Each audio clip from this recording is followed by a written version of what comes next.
voulez dîner aussi?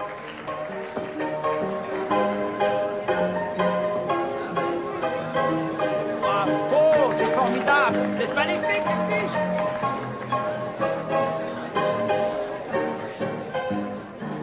Acceptez ce gage de mon affection. Vous êtes mon client préféré, monsieur Mercredi.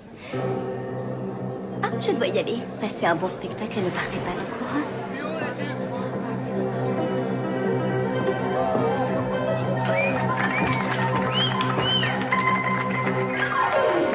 Allez, bonne soirée.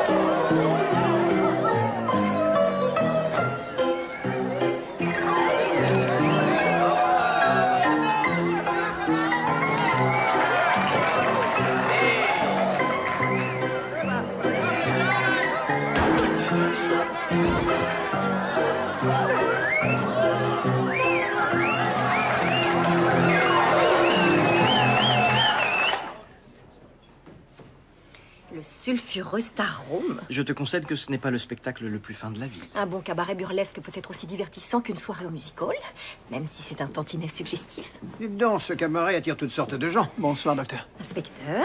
Désolé de vous faire venir en pleine soirée dans un endroit pareil. Non, il ne faut pas. Je me suis toujours demandé comment c'était à l'intérieur. Il n'y a rien d'étonnant à ce qu'un meurtre ait été commis ici. J'ajouterais que le plus surprenant, c'est qu'on nous ait prévenus. Henri, qui a téléphoné à la police? Eh bien, monsieur... c'est moi. Georges? Crabtree? Diantre, mais que faisiez-vous dans ce lieu de perdition? Monsieur... Higgins. Revenez nous voir. Mais une rose pour vous. Oh, merci. Pour vous souvenir de moi. Bon alors, qu'avez-vous vu? Une poignée de jolies filles. Et d'autres qui étaient beaucoup moins jolies. Vous en faites pas, Crabtree. Je me suis fait prendre dans des endroits bien pires. Que pouvez-vous nous dire sur les circonstances du meurtre? Malheureusement, je ne peux pas vous dire grand-chose. Où étiez-vous assis? Ici, à cette table, Comment avez-vous pu ne rien voir? Vous étiez aux premières loges, pourtant. je n'en ai pas la moindre idée. C'est très bruyant ici. Eh bien, ceci peut sûrement expliquer certaines choses. Il a utilisé un torchon pour étouffer le bruit. Donc, il est entré, emballé son arme dans un torchon, tué la victime, et il est ressorti.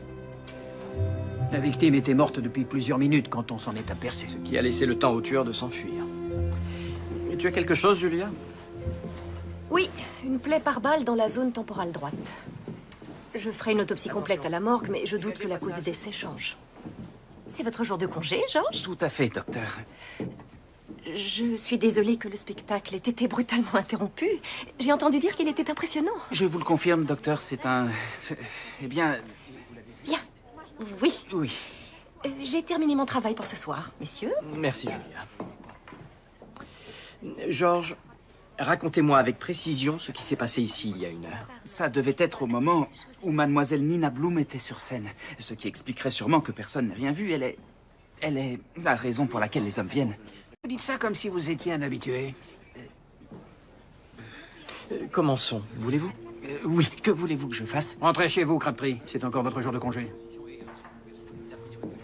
Il nous surprendra toujours, celui-là. Ah, monsieur, s'il vous plaît. C'est vous qui avez trouvé le corps. Oui, c'est moi. Je savais que c'était mal famé ici, mais je ne m'attendais pas à ça. Et que faisiez-vous avant de remarquer le cadavre? Je faisais le tour des tables, je ramassais les verres. Et vous n'avez rien vu? Rien du tout. Bon, merci. Ce cabaret regorge de canailles qui pourraient tout être coupables. Et vous êtes sûr de n'avoir vu personne prendre un torchon du bar? Je suis ici tout seul, il y a toujours une foule de spectateurs. Alors les torchons, c'est le cadet de mes soucis.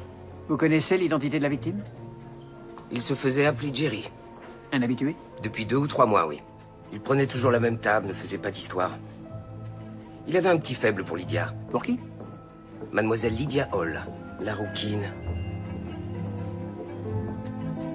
Nous n'avons rien vu. Nous étions occupés sur scène, toutes les deux.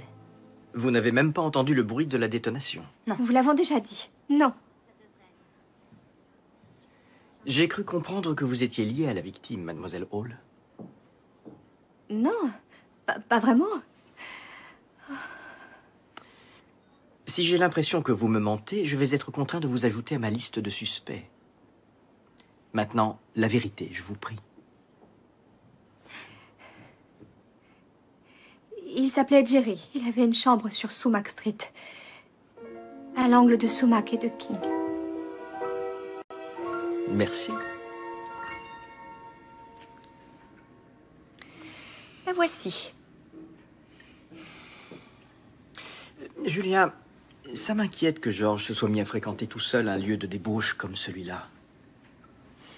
Peut-être n'a-t-il pas envie de passer son temps libre dans sa chambre. Certes, le music hall, pourquoi pas. Une salle de jeu, je comprendrais. Mais le Star Room, c'est un endroit qui n'est guère approprié pour une personne comme lui. George a eu une année difficile, William. Il a perdu Edna, Emily est partie. Je comprendrais qu'il se sente un peu seul. Quoi qu'il en soit, c'est un calibre 22. J'ai bien peur que le corps ne nous révèle pas grand-chose d'autre.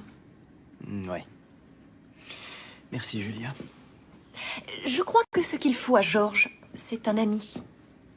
Quelqu'un avec qui discuter. Oh, tu voudrais lui... Pas moi, William. Toi. Bien sûr. Bien sûr. Tout est là, monsieur. Quelle insensibilité de la part du propriétaire d'avoir déjà jeté les affaires de la victime. En tout cas, c'est sûrement le cajot dont il a parlé.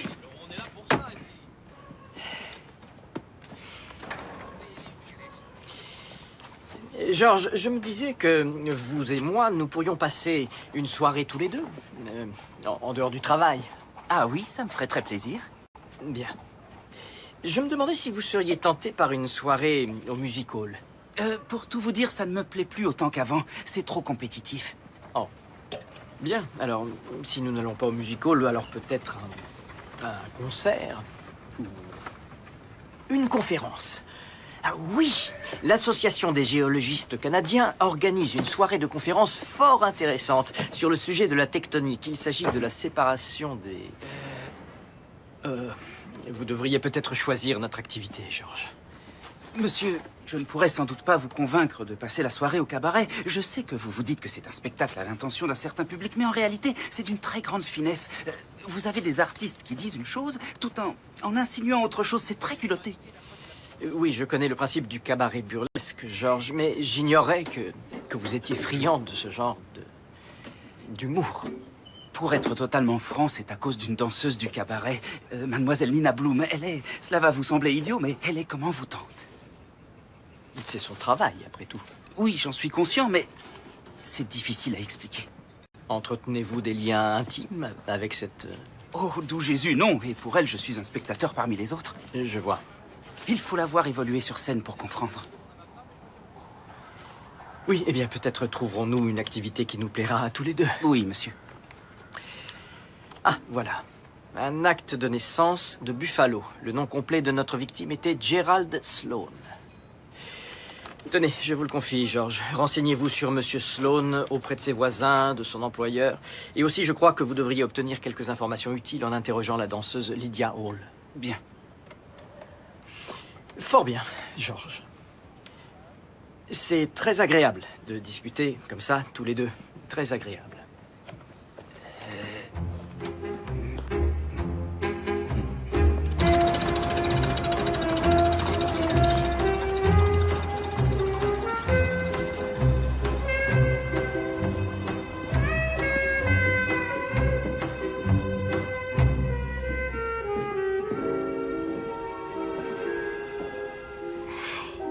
Bonjour, Monsieur Mercredi. Vous savez que le spectacle ne commence pas tout de suite? Ou est-ce que vous êtes venu dans l'espoir d'en saisir un avant-coup? Non, c'est-à-dire que... Je crois que je n'ai pas saisi votre nom. George Crabtree. Nina Bloom. À votre service, Monsieur l'agent. Pour tout vous dire, je suis ici pour raison professionnelle, mademoiselle Moi Bloom. qui croyais que vous veniez m'aider pour mon numéro. Que vous alliez m'expliquer comment font les vrais policiers. Peut-être que je tiens mal mon revolver. Vous le tenez mal, mais je crois que ça ne gêne personne. Ah non, il s'agit de mon métier. Je tiens à rester aussi réaliste que possible. D'ailleurs, je rencontre quelques difficultés pour manier ma matraque, voyez-vous. Voudriez-vous me montrer votre technique? Je suis ici pour enquêter sur un meurtre. J'en ai de la chance. Vous ne réagissez pas comme la plupart des gens quand ils voient un policier. Qui plus est... Dans un établissement comme celui-ci? Eh bien, je ne suis pas comme tout le monde. Et au cas où vous ne l'auriez pas compris, vous m'avez tapé dans l'œil. J'imagine que vous dites ce genre de choses à tous vos clients. Grand Dieu, non. Seulement à ceux que je trouve intéressants. Et je crois que c'est réciproque dans votre cas. C'est vrai. Invitez-moi à dîner ce soir. Mademoiselle Bloom, je suis ici pour parler. J'ai besoin de m'entretenir avec votre collègue, Mademoiselle Lydia Hall, au sujet de Gerald Sloan. Ah, je vois, c'est une visite sérieuse. Mais elle n'est pas encore arrivée. Vous travaillez au poste de police numéro 4? C'est cela? Alors c'est là que je vous appellerai. Quand Mademoiselle Hall sera là? Aussi.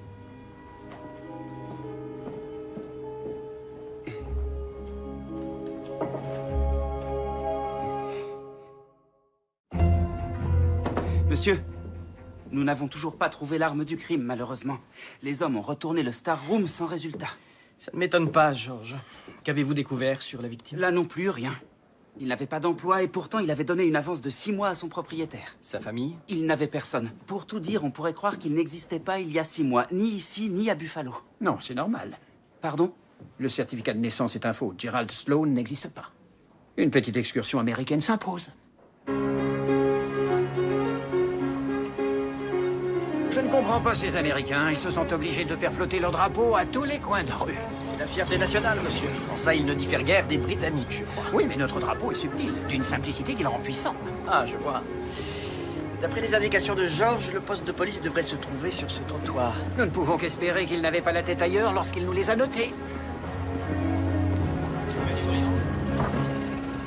Monsieur, nous avons reçu l'instruction d'attendre un certain inspecteur Walker devant le poste de police. Ah.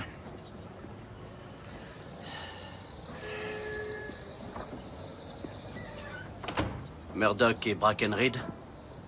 Vos plaques, s'il vous plaît. Ça ira. Suivez-moi.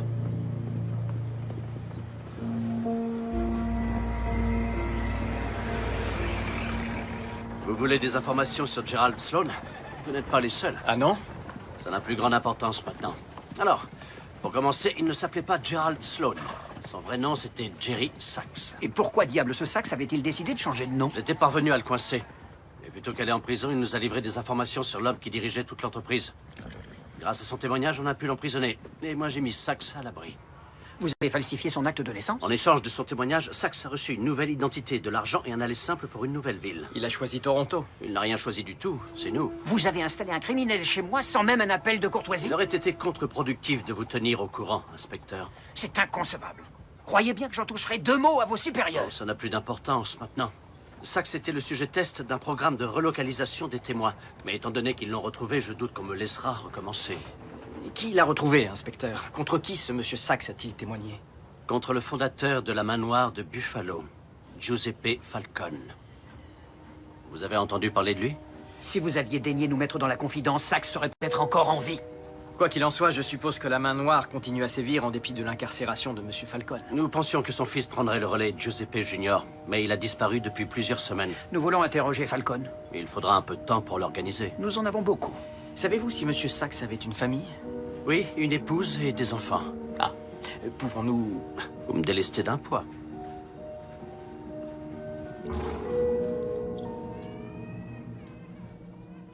Jerry est vraiment mort?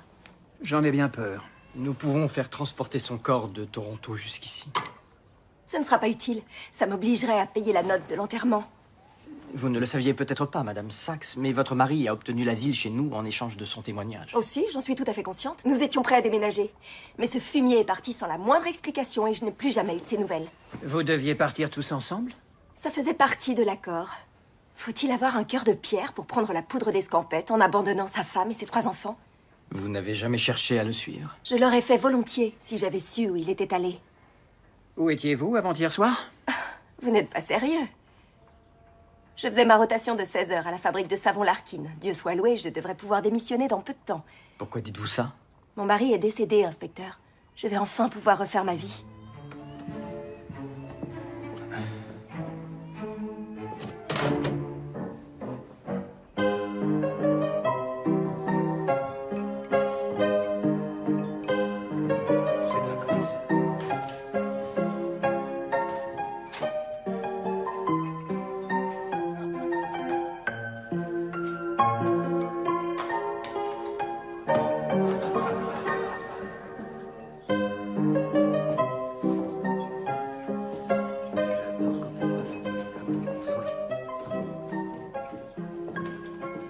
été beaucoup plus calme ici ce soir. Les meurtres ont cet effet. Mais j'apprécie de ne pas avoir à repousser les mains baladeuses. Du moins celles dont je ne veux pas. Vous en êtes souvent la cible? J'ai un certain nombre d'habitués. L'homme aux lunettes, Imon. Mais il est inoffensif. Quelques conseillers municipaux dont je ne révélerai pas les noms, mais le pire de tous, c'est ce Joe. Il m'a donné son numéro de chambre au Monarch Hotel. Heureusement, il a jeté son dévolu sur Lydia. Mais dites-moi, il arrive souvent que des hommes vous laissent leur numéro de chambre? Ça peut arriver. Mais il y en a un que j'attends désespérément d'avoir. Et est-il aussi dans vos habitudes d'aller les rejoindre dans leur chambre? Si tel est mon choix, oui. Je vois. Trouvez-vous cela contraire à la morale? Croyez-vous que seuls les hommes éprouvent du désir ou de la passion? Non, bien sûr que Mais non. ce sont les seuls à avoir le droit de s'y adonner. Je ne sais pas s'il est bienséant pour une jeune Si femme. la bienséance vous importait, vous ne seriez pas ici. Nina...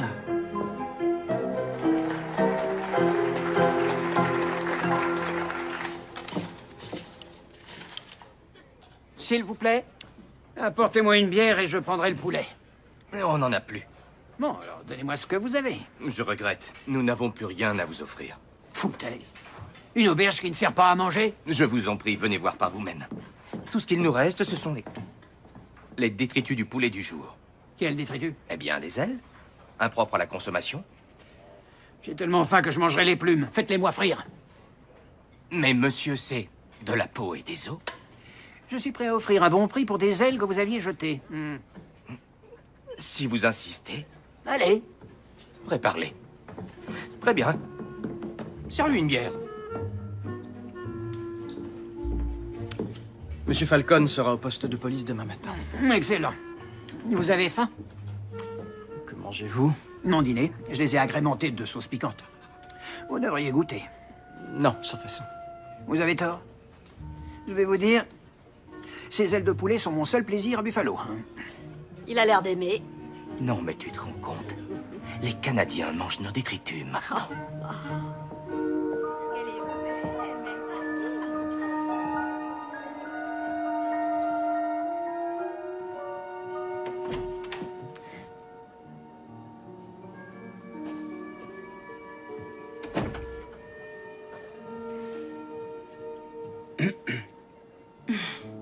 Voulez-vous que je retire le paravent? Je vous présente mes excuses.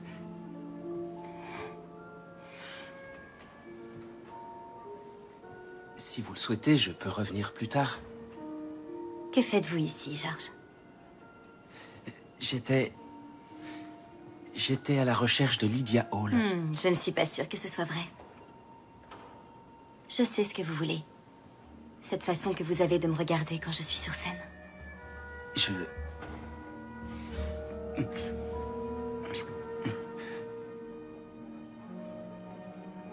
J'ai peut-être mal interprété.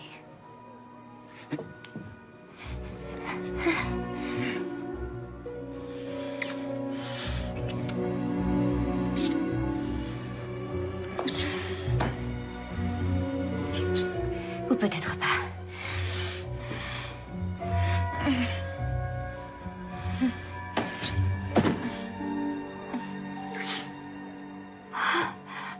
Bon sang. C'est votre sac? C'est celui de Lydia. À quoi peut-elle être mêlée? Je dois y aller, je dois la porter au commissariat. Mais il est très tard, là-bas, il n'y aura personne à qui le confier. Vous n'avez pas tort, mais... Ce revolver n'ira nulle part, George. Et vous non plus.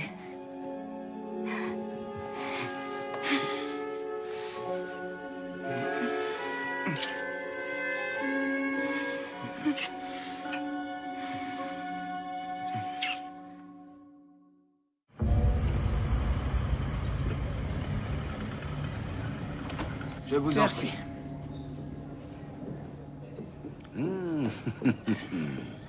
Monsieur Falcon, J'espère que vous n'êtes pas ici pour à nouveau salir mon nom. nous ne venons pas pour parler du passé. Ah non? Voilà qui pique ma curiosité. Vous connaissiez cet homme? Jerry Sachs, ou comme il se faisait appeler ces derniers temps, Gerald Sloan. Il a témoigné contre vous. Oui, je sais. J'étais présent lorsqu'il l'a fait. Jerry Sachs est mort. Il a été assassiné. Ça devait arriver, tôt ou tard. Comment avez-vous su que M. Sachs était à Toronto? Vous me l'apprenez. Monsieur Falcon, nous savons que vous n'avez pas tué Jerry Sachs. Mais nous avons de bonnes raisons de croire que son meurtre est lié à vous. À qui avez-vous ordonné de le tuer? À votre fils? Je n'ai donné aucun ordre. Mais je ne peux pas empêcher ceux qui me sont loyaux de défendre mon honneur. Et beaucoup de gens me sont loyaux. Des hommes et des femmes. De part et d'autre de la frontière.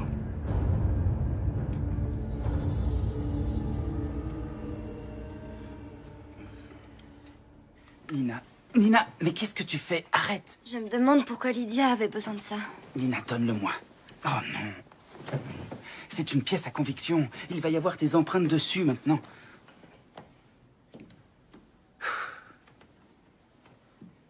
Je dois m'en aller. Si tu le souhaites. Il le faut vraiment. Je dois aller déposer ce revolver au poste de police.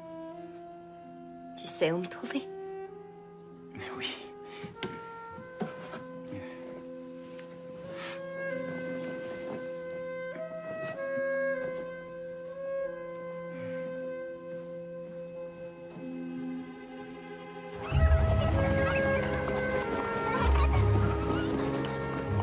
Bonjour, Crabtree. Ce n'est pas une tenue pour travailler. En fait, j'arrive du Star Room. De si bon matin. Faites ce que vous voulez de votre temps libre, mais je ne vous paye pas pour regarder des jeunes filles se pavaner en petite Monsieur, tenue. je l'ai trouvé dans le sac à costume d'une des danseuses, Lydia Hall. Porte-t-il des empreintes? Oui, monsieur. Vous trouverez aussi celle de Nina Bloom, mais je vous assure qu'elle remonte à bien après le meurtre. Je n'ose vous demander de raconter ce qui s'est passé. Pourquoi vous avez fouillé les costumes? Eh bien, je me suis retrouvé dans la loge des jeunes femmes. Vous vous y êtes retrouvés, c'est cela? Que faisiez-vous dans la loge des danseuses? Voyez-vous, j'interrogeais Mademoiselle Bloom. Et ces réponses vous ont conduit à fouiller les costumes de sa collègue? Oh, non, pas exactement. Mais alors quoi exactement, George? Ça pourrait être essentiel à l'enquête. Murdoch, à votre avis, que faisait-il avec une danseuse dans une loge de cabaret? Oh, je vois. Alors qu'il était de service. Vous pouvez remercier votre bonne étoile que votre rendez-vous galant ait porté ses fruits. Sans quoi notre conversation actuelle aurait pris un tour très différent. J'entends. George, vous venez? Oui, monsieur. La main noire? De retour à Toronto? C'est ce qu'il nous semble. Cela change l'orientation de notre enquête. Où est Mademoiselle Hall?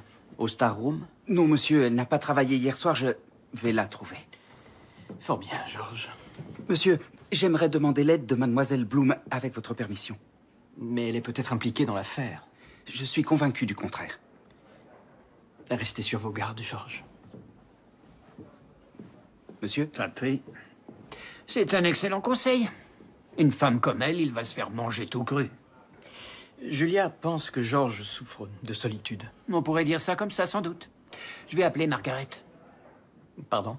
Je parie qu'elle pourra lui trouver une jeune femme bien comme il faut qui saura lui changer les idées. Ah oui, naturellement, naturellement. Julia et moi allons organiser un dîner. Que diriez-vous de samedi? C'est parfait. Lydia n'a tué personne. Elle sait à peine danser. Cette pauvre fille veut seulement se trouver un mari.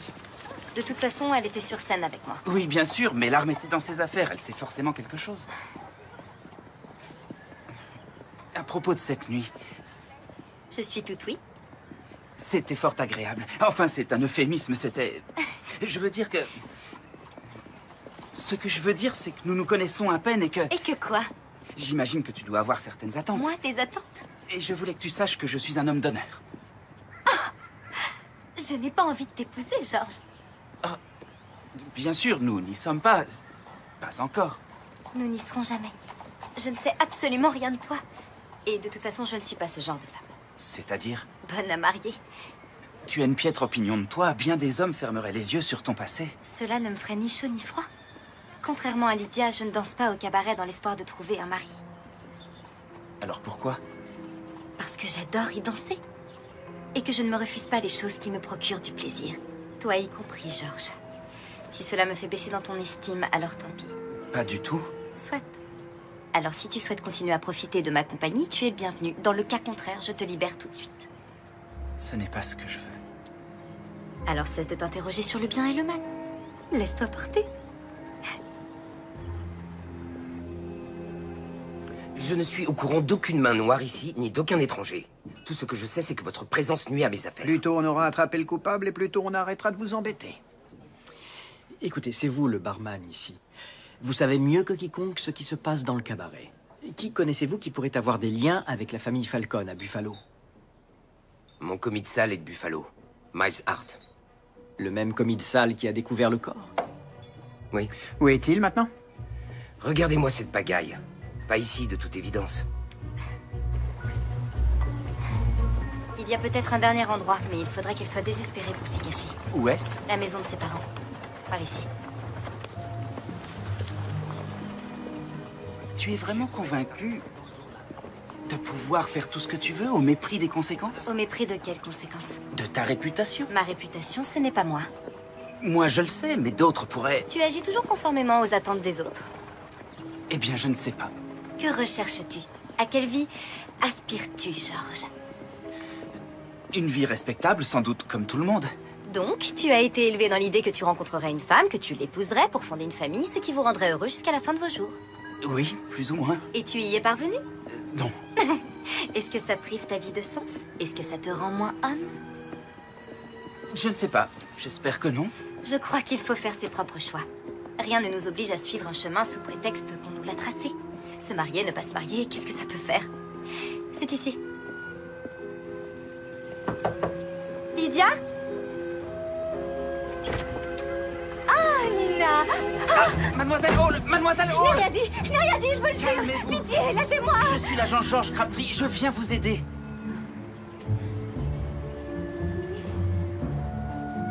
Laissez-moi prendre mon manteau.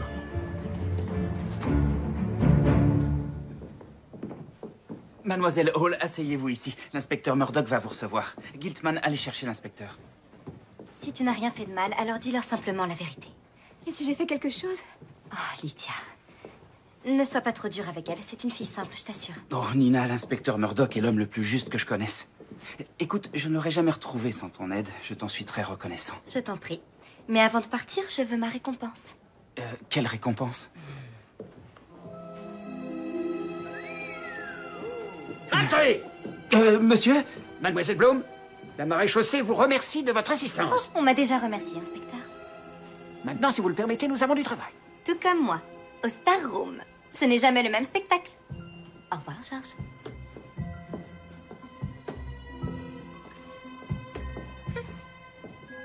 Allez, tout le monde se remet au travail. Les petits cachotiers. Vous vous croyez dans un lupanar? Non, monsieur. Je suis sûr qu'il y a des dossiers à classer là-haut. Alors montez l'escalier et gardez la tête baissée. Tout de suite.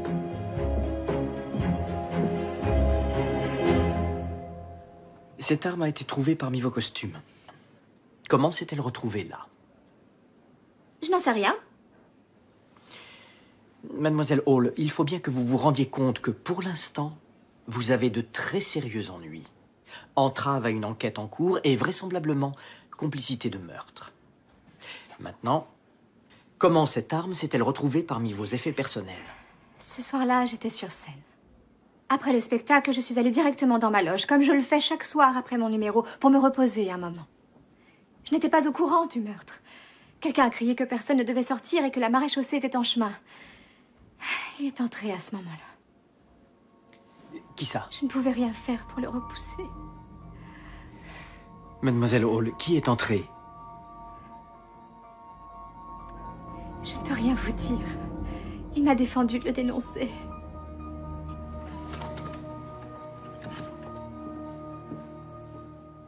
Mademoiselle Hall dit qu'un homme est entré dans la loge peu de temps après le meurtre de Monsieur Sachs. Quand il a su que la police allait arriver et qu'il était pris au piège, il a dû suivre Mademoiselle Hall dans la loge et dissimuler l'arme dans ses costumes. Le scénario est plausible. Alors il faut seulement qu'elle nous donne l'identité de son intrus. Hart, le commis de Buffalo, j'ai envoyé Thompson le chercher. C'est peut-être notre homme. Je vais poursuivre l'interrogatoire. Nous avons un suspect. Maintenant, je voudrais que vous me disiez s'il s'agit de l'homme qui est entré dans la loge après le meurtre. Non. Non, il n'en est pas question. Si vous l'identifiez, nous le mettrons en prison. Et vous ne serez plus en danger. S'agit-il de ce monsieur? Lui, c'est le nouveau commis Miles. Bien sûr que ce n'est pas lui. C'était un client du cabaret. Pouvez-vous me le décrire? Mademoiselle, vous allez venir à bout de ma patience. Il vient régulièrement depuis quelques semaines. Il se fait appeler Joe. Merci. Vous avez entendu? Oui, quel jeune et cervelé. Il faut être bien idiote pour danser dans ce genre d'endroit. Giuseppe, ce n'est pas la traduction italienne de Joseph? Vous croyez que ce Joe pourrait être Giuseppe Falcone Jr.? Ce n'est pas impossible. Messieurs, si Giuseppe est Joe, je sais où le trouver. Voilà, c'est bien. Ne bougez plus. On vous attend ailleurs, peut-être? Non, monsieur. J'ai téléphoné à la réception. Si Monsieur Falcone Jr. a payé le personnel pour le prévenir, nous allons le voir apparaître incessamment. Écoutez, Crabtree, je suis content que vous passiez du bon temps avec cette danseuse. C'est un beau brin de femme, mais faites attention. Attention, monsieur. Les femmes comme elle ne veulent qu'une seule chose. Regardez-vous, un garçon bien avec des perspectives. Elles n'en croisent pas souvent de votre acabit. Elle essaie peut-être de vous piéger, George, pour que vous l'épousiez. Mais non, ça ne l'intéresse pas le moins du monde, elle me l'a dit. Eh ben, voyons. Elle vous a tellement embrouillé que vous gobez tout ce qu'elle vous dit. Avec tout le respect que je vous dois, ça ne vous regarde pas. Mettez-y un terme, Crabtree. J'ai bien peur que l'inspecteur n'ait raison. Vous aussi, monsieur? Prenez-en de la graine. Vous ne voulez pas qu'une femme comme elle élève vos enfants. Compte tenu de l'endroit où j'ai grandi, j'aurais mauvaise grâce à trouver ça gênant.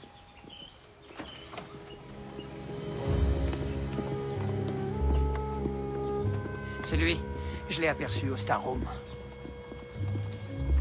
Giuseppe Falcone, inspecteur William Murdoch, maréchaussée de Toronto. Nous savons qui vous êtes et ce que vous avez fait. Je vous félicite. Baissez d'un ton. Votre père ne peut pas vous blanchir d'une accusation de meurtre de là où il est. Allez-y, inculpez-moi. Vous n'arriverez pas à le prouver.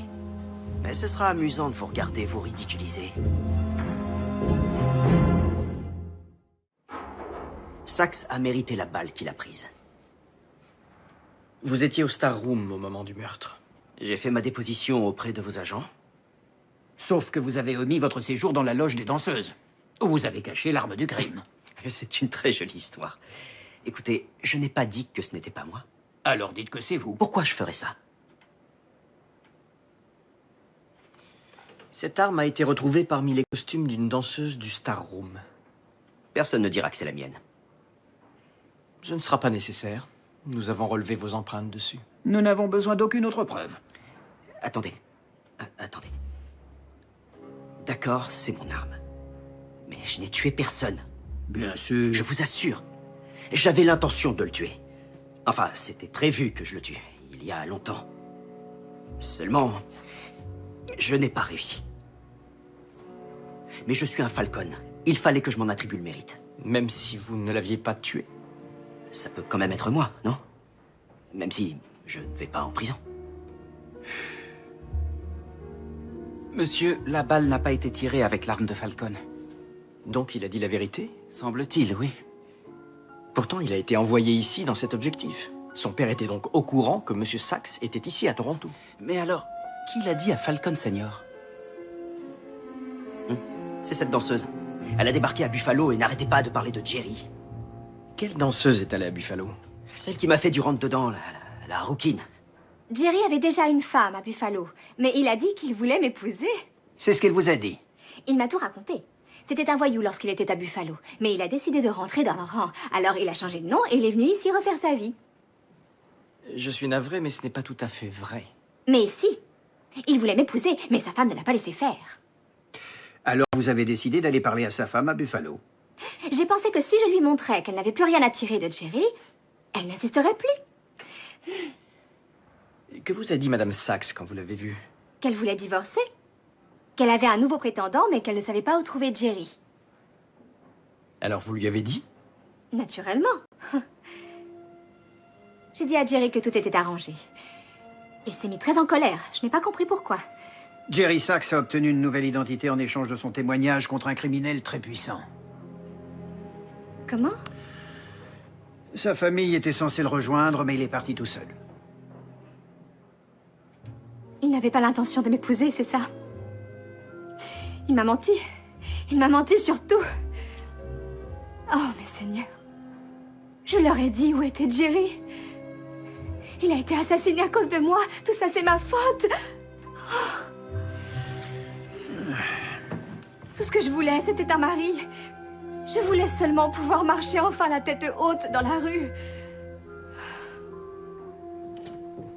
Mademoiselle Hall a dit à Madame Sachs que son mari était ici à Toronto. Or, Madame Sachs nous a dit qu'elle ne savait pas où il se trouvait.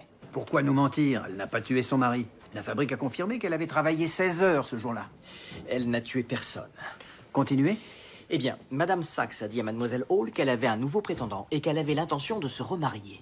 Vous croyez que le nouveau a dit à Falcon où trouver Sachs dans l'espoir qu'il lui règle son compte? Oui, et Falcon a réagi en envoyant son fils à Toronto. Mais Junior n'a pas fait ce qu'il devait faire. Alors peut-être que le prétendant mystère a décidé de s'occuper lui-même de Monsieur Sachs. Donc maintenant, il ne reste plus qu'à trouver ce bougre.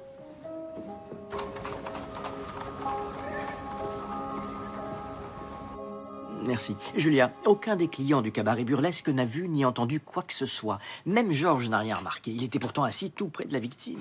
Pourquoi aurait-il remarqué quoi que ce soit? S'ils avaient les yeux rivés sur la scène, comme tu l'as dit, il aurait fallu un événement exceptionnel pour attirer leur attention. Mais un homme qui traverse une pièce bondée en tenant un torchon à la main, ça n'a rien de normal.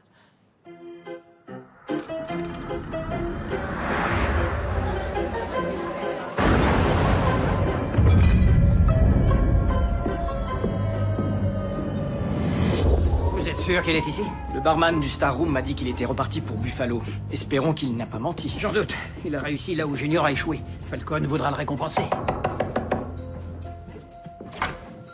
Repartez à Toronto et laissez-moi tranquille. Madame Sachs, écartez-vous ou nous vous arrêtons pour avoir caché un... Il n'y a personne ici. Pas si vite, mon gars. Revenez. Laissez-le tranquille.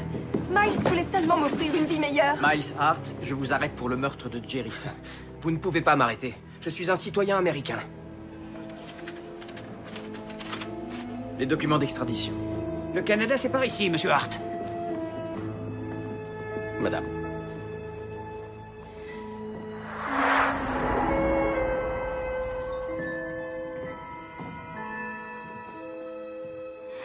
Georges, en voilà une bonne surprise. Tu veux bien m'aider? Bien sûr. Je ne m'attendais pas à te voir ce soir. N'es-tu pas censé veiller sur les bons citoyens de Toronto? Il faut que je te dise que j'ai déjà des projets ce soir. Tu en fais une tête. Tu as besoin qu'on te remonte le moral? Qu'y a-t-il? Dis-moi. Nina, j'ai discuté avec mon inspecteur à ton sujet. Qu'est-ce qu'il a dit?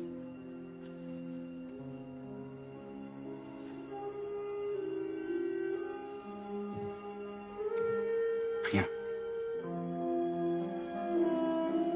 Il n'a rien dit.